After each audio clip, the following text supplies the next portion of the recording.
মন্ত্র যারা করে মারা যায় তারা তাকে শহীদ ফতোয়া দিয়ে দেয়, দেয় কি দেয় না?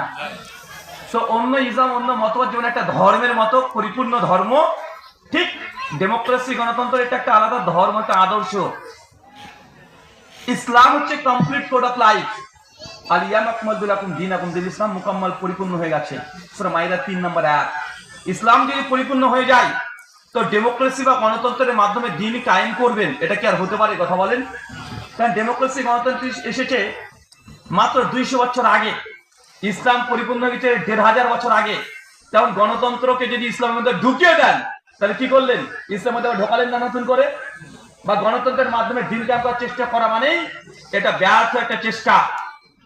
হ্যাঁ, ভোট দেওয়া যাবে কি যাবে না এটা আলাদা। কিন্তু কেউ যদি মনে করে যে গণতন্ত্রের মাধ্যমে দিন কায়েম করবো, এটা সুন্নাহ পদ্ধতি না, বরং এটা বিদআত পদ্ধতি। এই পদ্ধতিকে বেরিয়ে আসতে হবে। আল্লাহ বলছেন ইন্না দীনা ইনদাল্লাহিল ইসলাম, আল্লাহর কাছে একমাত্র জীবন ব্যবস্থা সেটা ইসলাম।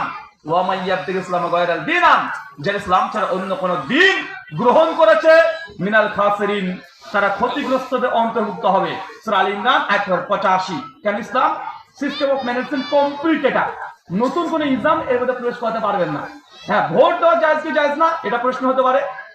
শোনেন, ভোট দেওয়া কখনো জায়েজ হতে পারে, কখনো হারাম হতে পারে, কখনো আবার দিতেই হবে এরকম পরিস্থিতিও আসতে পারে। ভোট দেওয়ার সিচুয়েশন অনুযায়ী এলাকা, রাষ্ট্র, জিওপলিটিক্স, দেশের রাজনীতি প্রেক্ষাপটে ফতোয়ার পরিবর্তন হবে। কথা বুঝতে পারলেন? ভারতের ফতোয়া বাংলাদেশে প্রয়োগ হবে না, আর বাংলাদেশের ফতোয়া ভারতে প্রয়োগ হবে না। বিশেষ করে এই ভোট পদ্ধতিগুলো, একটা কথা বলি মনে রাখবেন।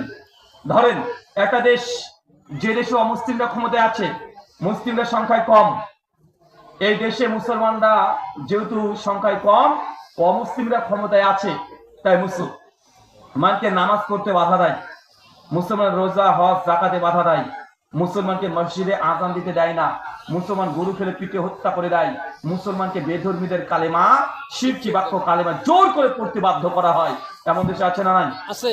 আচ্ছা, এই দেশে যিনি ক্ষমতায় আছেন তিনি জালেম, মুসলিমের উপরে ডাইরেক্ট সে নির্যাতন করে। এখন আপনি জানছেন এই যতদিন ক্ষমতায় থাকবে মুসলিমদের মসজিদকে ভেঙে তারা মন্দির তৈরি করে নিচ্ছে, করে কি করে না?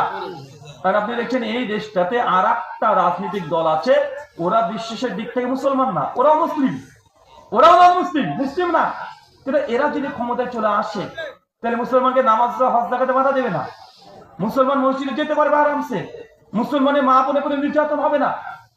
এখন এই দেশে মুসলমান যদি এদেরকে ভোট দিয়ে দেয় তাহলে ইনি ক্ষমতায় চলে আসবেন আর এই জালেম ক্ষমতাচ্যুত হয়ে যাবেন। এখন বলেন যে এই দেশে